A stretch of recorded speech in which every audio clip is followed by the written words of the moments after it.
अस्सलाम वालेकुम मेरे प्यारे प्यारे वीवर्स को मेरा प्यार भरा सलाम। मैं हूं हफ्सा फरीद और आप देख रहे हैं मेरा YouTube channel Hafsa Farid cooking. आज का जो है ब्रेकफास्ट जो मैं करने जा रही हूं अपनी बहनों के साथ शेयर कर रही हूं। दो प्याज, दो गाजर और एक जो है मैंने टमाटर लिया है, 3 सब्ज़ मिर्चियाँ और 2 अंडे लिए हैं। इन सारी चीज़ों को हम जो है इसके साथ अच्छी तरह चॉप कर लेंगे। आपके हाथ से भी कर सकते हैं, लेकिन मैंने इसके साथ चॉप कर रही हूँ। ये हर घर में मौजूद है, इसलिए इन सारी चॉप करने के बाद हम एक बर्तन में इन सारी चीज़ों को निकाल लेते हैं। इन पे ज़्यादा मसाले हमने ऐड नहीं करने, क्योंकि बच्चे शौक़ से ये खाते हैं, तो इसलिए बच्चों को मद्देनज़र रखते हुए मैंने सिर्फ सब्ज़ मिर्ची ऐड की है, हाफ़ चम्मच हल्दी और हाफ़ चम्मच ही मैंने नमक ऐड किया है। इन सारी चीज़ों को अच्छी तरह से मिक्स कर लें, क्योंकि मिक्स हम करने हमने और मसाले इसके अंदर ऐड बिल्कुल नहीं करने। बहुत सिंपल सा बनाना है और बच्चे शौक़ से खाएँगे, बड़े भी शौक़ से खाएँगे। और इसके अंदर 2 अंडे जो है वो भी मैं डाल देती हूँ और ढेर सारा जो है मैंने इसके अंदर सब्ज़ धनिया ऐड कर देती हूँ।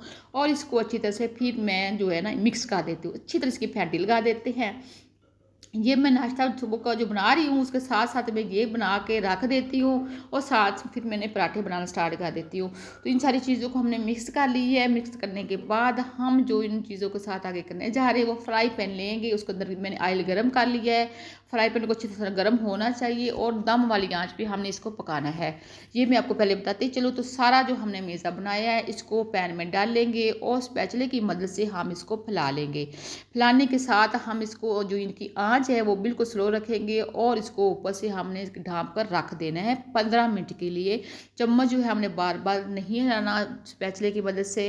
तो अब 15 मिनट हो चुकी हैं। माशाल्लाह से इतनी प्यारी खुशबू आ रही है, तो देखिए माशाल्लाह कितना प्यारी लुक भी आ रही है। दिल करता ऐसे ही खा जाए। बच्चे ज़्यादा शौक से ऐसे ही खाते हैं, कुछ बच्चे पराठे के साथ खाते हैं, कुछ चाय के साथ खा लेते हैं। तो ये बच्चों को ज़रूर बना कर दें और मेरी बेटी को खुसूसी दुआओं में याद रखना और अपना भी ख्याल रखना और मेरी बेटी को दुआओं में याद रखना है। तब तक मुझे इजाज़त दें और अब नई वीडियो के साथ फिर मिलेंगे और कमेंट्स में बताना कि आपको ये वीडियो कैसी लगी। अल्लाह हाफिज़।